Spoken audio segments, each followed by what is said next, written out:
Call to the booth. Aqib Talib here, along with Harrison Sanford.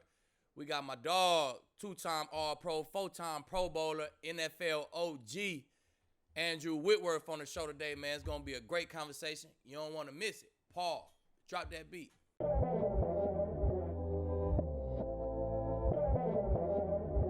Call to the booth. We got my dog, one of my big homies in the league, man. God respect a lot, man. He's still grinding, still going.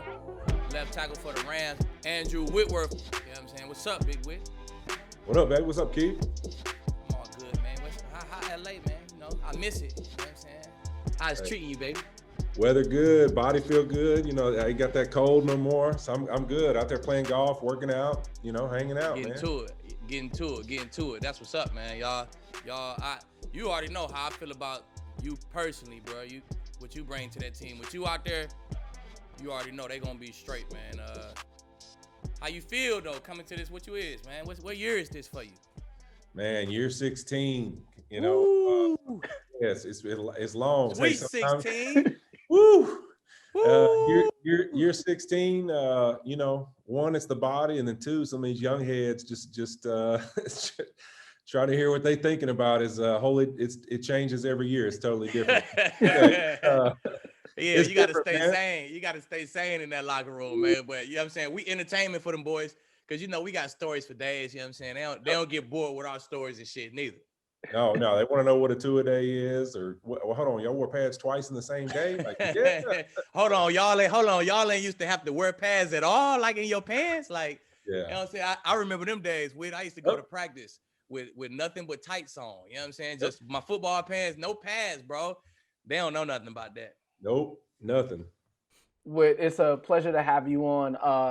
For those in our audience, back in my days covering the Bengals, Whit was one of the best people in the locker room, and obviously he's still one of the best offensive linemen in the league. And we're going to talk about some of your time in Cincinnati as well, as you've been a celebrated player in this league, two-time All-Pro, four-time Pro Bowler, 3 times in the top 100. So you've really been doing well on the field. Yes, sir. But last year, you did suffer that torn meniscus. There is actually a video, torn MCL.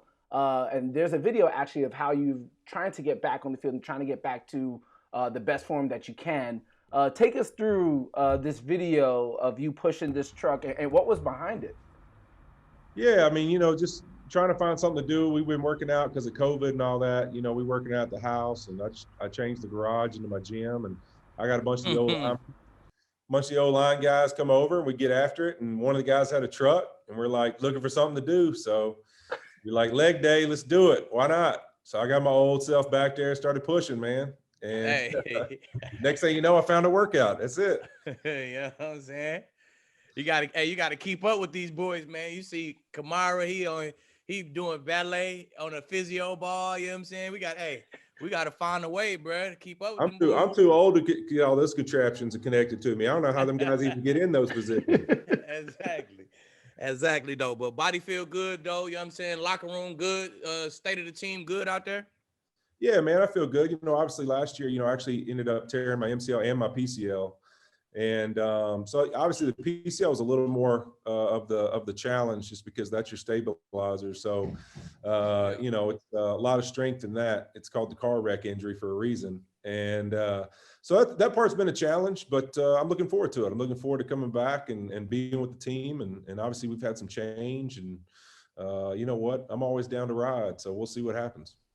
Hell yeah.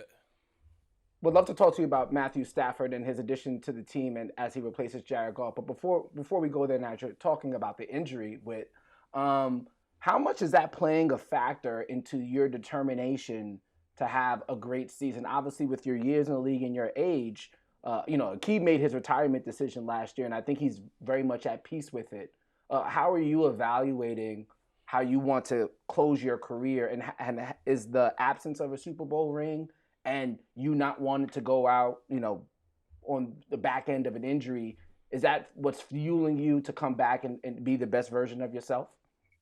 I think I just love the game still, and I still got the talent to play. I think Keith and I have had this conversation a lot. When you still got the skills and you love playing ball, There's nothing better than that. And so I think it's one of those things that I know one day I'm gonna wake up and those skills ain't gonna be there. And it's gonna be like, you know what?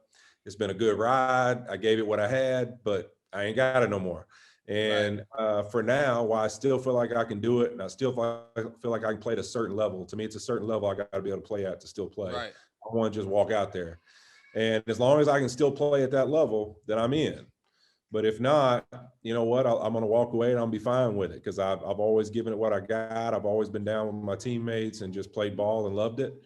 And I think to me, that's the only driving force. Obviously, a Super Bowl would be a ring would be amazing, but I don't really believe. I mean, I think guys can say that that's all they play for, but you play for a lot more than that because that ring ain't helping you in week 7 when you get rolled up, get up from a pile and say, you know what, I'm going to take this next step at 39 years old.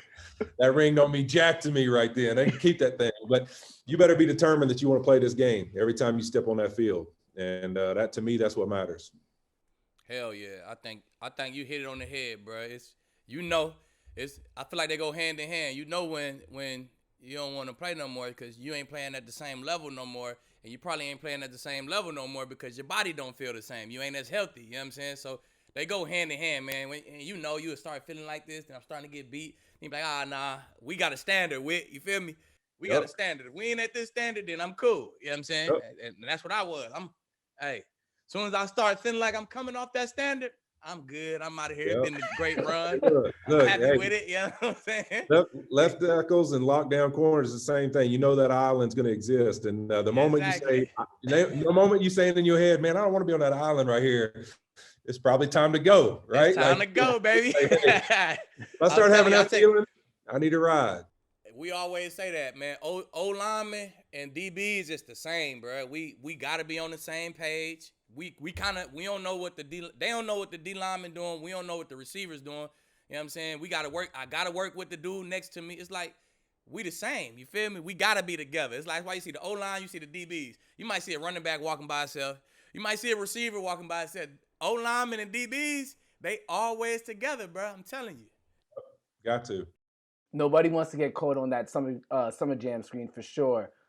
Whit, as we look back at, speaking of somebody actually who's going to be on the summer jam screen, Joe Burrow, Jamar Chase, they're the stars now in Cincinnati as we look back at your career.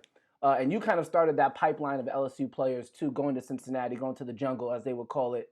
As you look from afar, what do you see from potentially Joe Burrow and Jamar Chase and that T. Higgins there as well? What do you see from that trio and just in general? What are your thoughts about where that franchise might be going? Because I know you probably still hold it near to your heart for as long as you played there.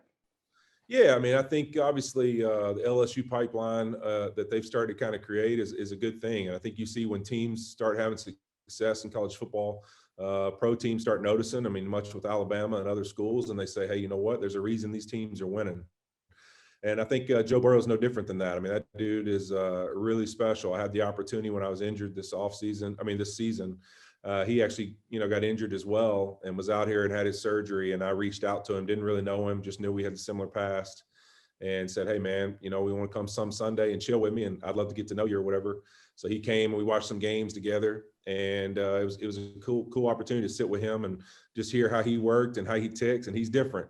He's going to be a special one, that's for sure. So I'm sure he's real happy to get his number one weapon when he's in college. And, those relationships, just like we talked about with DBs and O-linemen, are having to have that fit in that relationship. Quarterbacks and receivers, man, the ones that vibe together, it always seems to be like it hooks up and it works. It's whatever it is, it just works when they have a feeling for each other and understand one another. So I would imagine Joe and Jamar is going to be a pretty special group of guys because both of them are talented and both of them seem to be wired different.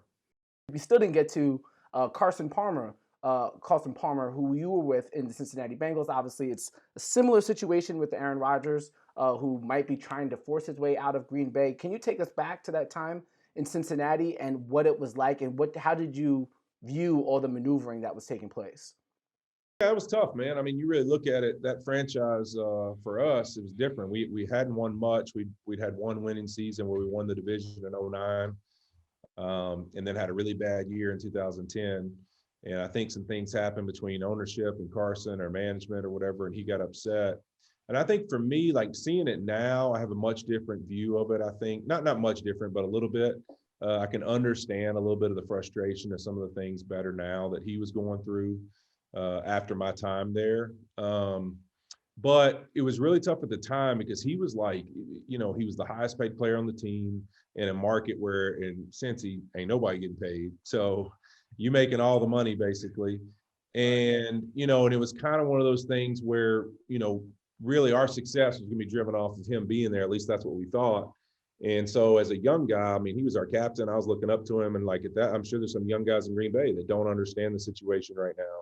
And so I would look up to him and think, hey, you know what? Like, I don't understand, to me, like just how I was, like how I came up, like, it's like you walking out on us, right? Like that's how I felt. Right. Right. Because you don't understand the business part of it yet when you're that young. So I can say that to me, I learned so much leadership stuff, so much stuff from like how to do things from Carson. Always looked up to him, but I can say to me, it hurt, man. I was upset. I was not happy about it. I wasn't cool with it at the time because I looked up to the dude. And like, that's who I was like, man, if this is the guy, like he's getting paid, he's the person I'm told runs the show, and like they're walking out on me. So to me, it felt like one of my boys is walking out on us going to fight, right? That's how I looked at it.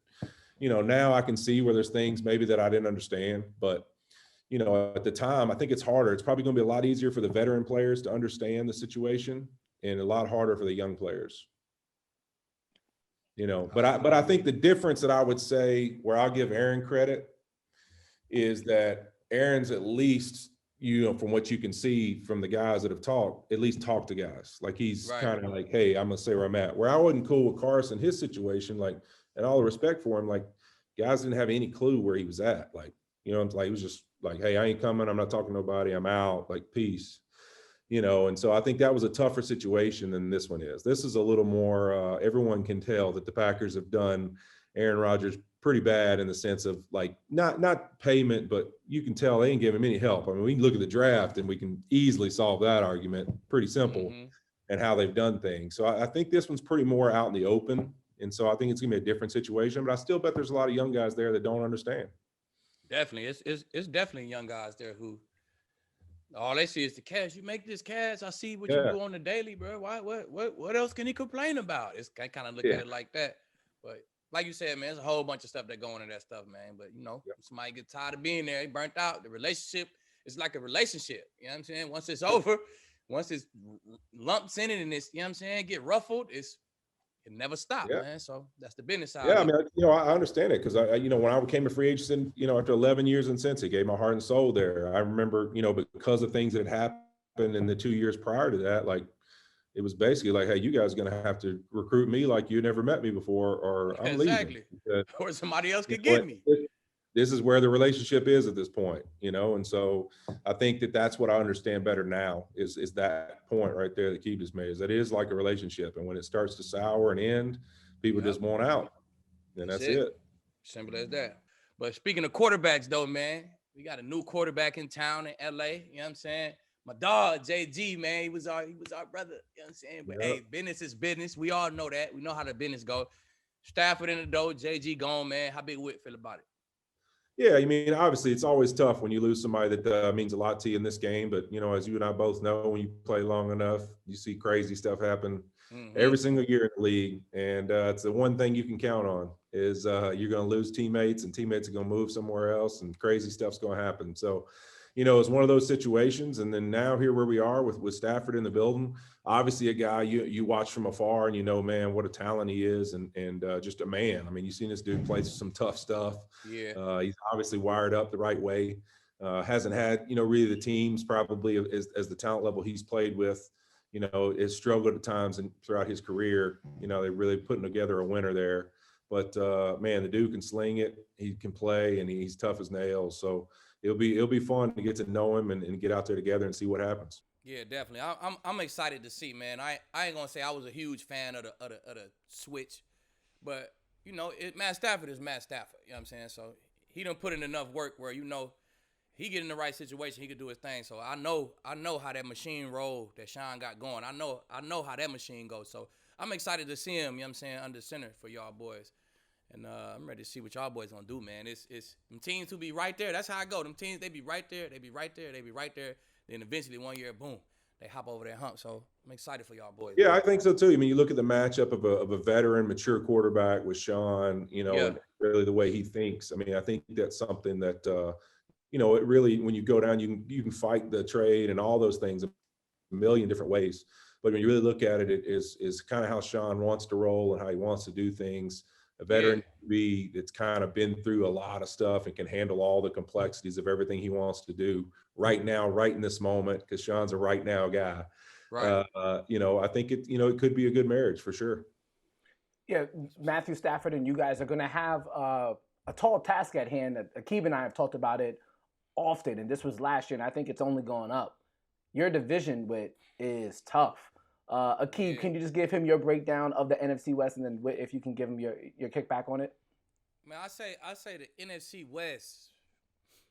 Kyle and them right there too. They putting something together right there in Arizona. They right there too. You know what I'm saying? It's gonna be on Kyle's shoulders. You know what I'm saying? If he get hurt, he down, he injured a little bit. They gonna look like they looked at the end of last year. And when he rolling, they look like they look at the beginning of last year.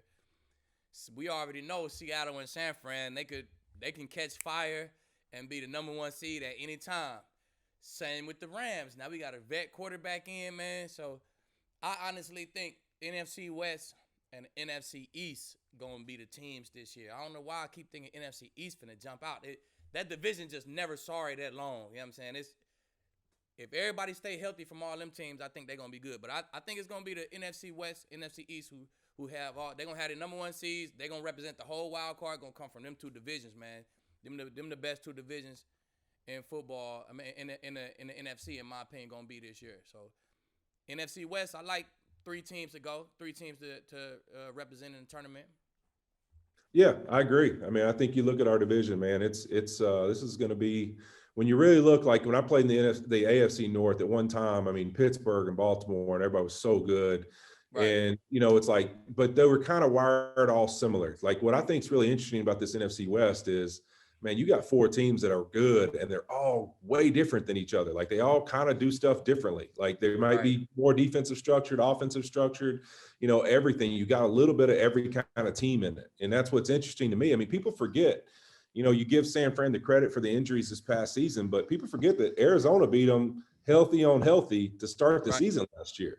Yeah, they you know did. what I mean? It's like, so that's how far Arizona was when they were rolling and how loaded San Fran came into this season. They beat them. And it's one of those things where it's like anybody in our division can go, and it's just who's going to get hot, because everybody's got defensive players. Everybody's got some offensive weapons.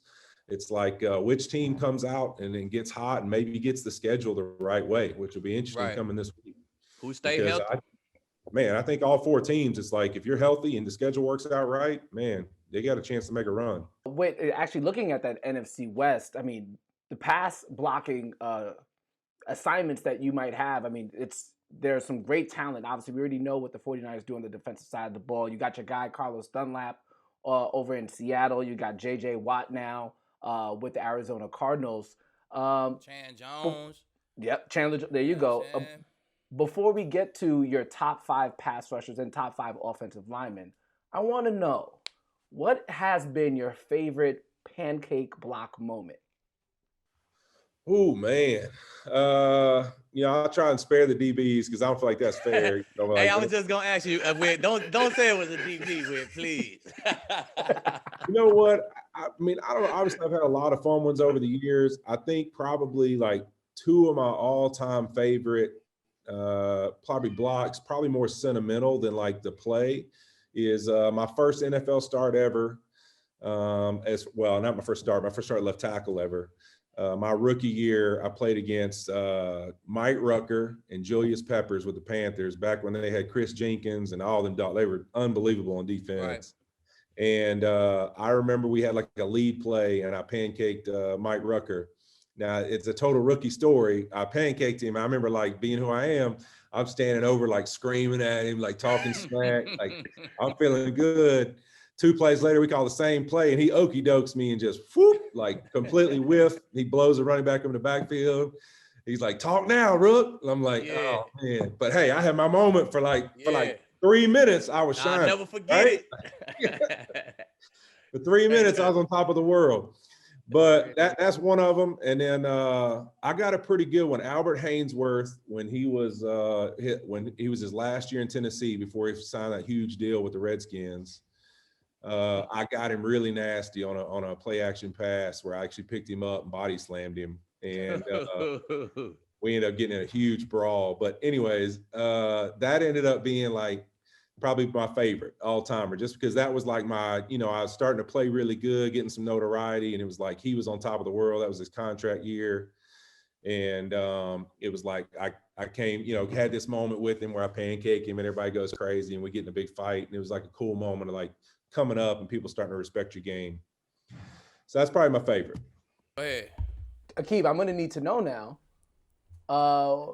what was your worst moment getting pancaked by an offensive lineman? It's probably vivid in your memory. Moment, I don't remember who it was, though. But one time, like Big Whit, so they pull around, y'all pull around, right? What we gonna do, Big Whit? We gonna try to hit y'all legs, right? 100%. So I can't remember who it was, but boom, they pulled around. I'm like, damn. As soon as it happened, I'm like, you always like, damn, I gotta do it, right? I go to try to hit his legs, right, Harrison? And he like ready for it, so he just crushed me. It wasn't really no pancake, bro, but I was like on my knees, and he crushed me, bro. Hurt both of my hamstrings on one play. he like crushed me in the ground. I was like a can, bro. Boom. He like crushed me like a can. I was like, hurt both of my hamstrings up high. Came off the field like both of my hamstrings, like a lineman just put me down, bro. I was down. I was in Tampa. I can't remember who the lineman was, but I'll never forget the play, Harrison. He crushed me like a can, bro. Speaking of lines, man, what you think about the Chiefs' offensive O-line transactions they made this? We seen what they did in the Super Bowl, man. We knew they needed some help. What you think about what they put together over there? I think it's really good. I mean, I think that that would have been one of the guys, Orlando Brown Jr., that, man, he's a young up-and-coming player who can play, man. And he's, that trade's going to be huge for them.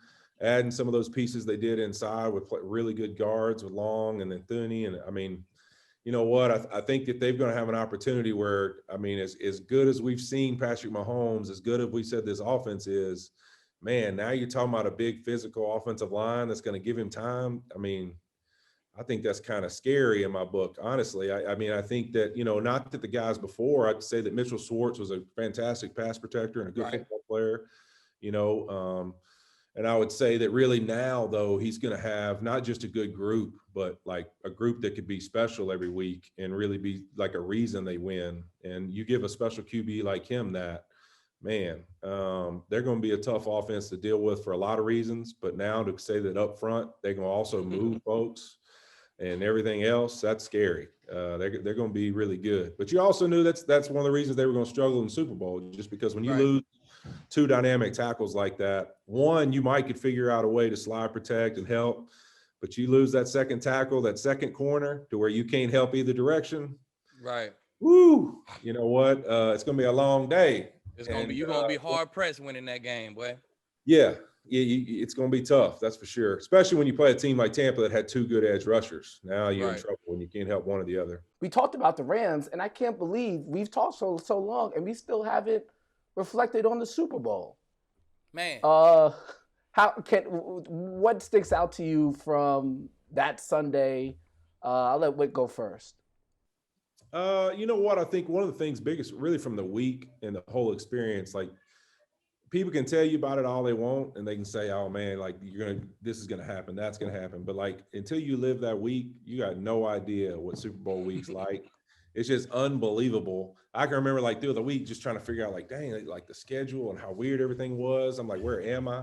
Like, you don't even think you're playing in a game. It's like, I don't know what this is. This feels like high school all-stars or something, like, and it was wild. But then also just playing in the game, you can see why like somebody like not anything against, obviously Tom Brady's amazing, Belichick's amazing, the Patriots have been really good, but you can see why they do well when they go, because if you haven't been through it, it is an experience that like with a little bit of understanding what that week's like and how that game plays, there's an advantage to that. There's an advantage to knowing how that week works, because it is wild, man. I just, it's like a whirlwind. It's hard for me to even like put the whole week in perspective. I mean, the long ass halftime, like the long breaks in between the game, before Right. the game, all of it's just this. It's one of the weirdest games I've ever played in, but also the most amazing from just the everything that you're there and the pinnacle of where you're at in your career and your game, you know, your season, you know, to get to that moment was insane.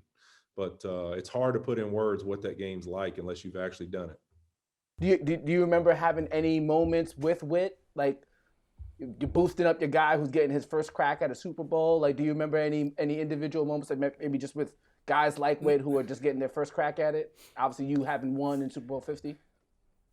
Nah, I don't really. It's like Whit said, there's so much going on, Harrison. You ain't got time to worry about nobody else. You know what I'm saying? Even it being my second one, I feel like I had my plan more in order.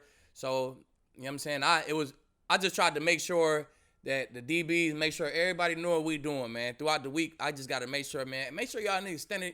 Make sure y'all boys studying y'all iPads, man. We make sure we know our checks. I just tried to make sure we kept football on our mind, you know what I'm saying, with the young guys. You know what I'm saying? I really can't do it with Whit. Shit, it was Whit's job to do it with the offense, with the rest of them, you know what I'm saying? Yep. So I'm trying to do that with the defense, just make sure we keep some football. Of course we going to have fun. Of course guys going to move around early in the week. But we got to just keep football on our mind. But losing that game, though, Harrison, the main thing that I like remember when I think about that game is how locked in, bro. Both sides was. Like, you know what I'm saying? You got to be locked in. Every little play mattered so much, you know what I'm saying, in that Super Bowl. And there ain't too many mistakes. It wasn't too many mistakes in the game. And that last drive, we made that one mistake. Leaned this way when we should have leaned this way.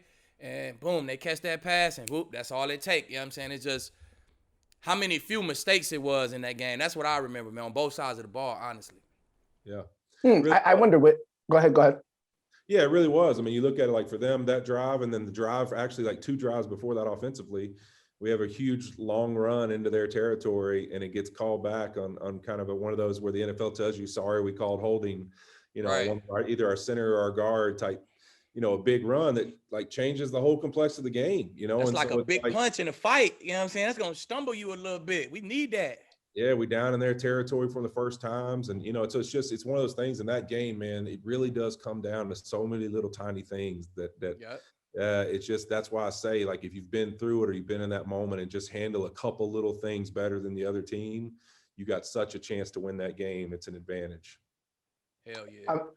You still have more games to play with. So, you know, you could still have this moment or your best moment. But I wonder, what would you classify as your top career moment so far? Oh man, it's been a long ride, but it's, you know what, there's been a lot of cool moments. Obviously, I think achievement is always like going to be your favorites, right? So probably either like playing in, you know, one of my first Pro Bowls, like just from being in that moment, because that was back when it was still in Hawaii, so it was still like an awesome experience to go. And then obviously winning the NFC Championship to go to the Super Bowl. You know, for me, like a lot of people don't even realize this, but for me, I won 3 state championships in high school in the Superdome. I won the national championship at LSU in the Superdome. And to go there and win the NFC Championship to go to the Super Bowl outside of them hosting the Super Bowl, that would, like, to me, it's like I couldn't have done more in that one building that I grew up playing in since I was a little kid. So like for me, like the moment of winning a championship at every level of sports in that building was pretty cool moment for me, for sure. That's dope. That's real fire. Hey, Aqib, what's your favorite place to play? What arena, field, stadium has that significance to you?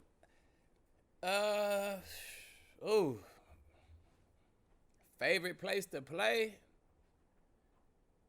Probably was Denver. I ain't gonna lie, man. Denver shit. Even when I was in New England, coming to play Denver, I used to be like, Denver crazy, bro. Like, first of all, you can't breathe. And then it's loud as hell. It's a nice-ass atmosphere up there in Denver. Then actually when I got there and they was cheering for us and I really get the max of it, NFC Championship game. I saw how loud that building got. Probably I gotta say Denver. It was my home field, but that's definitely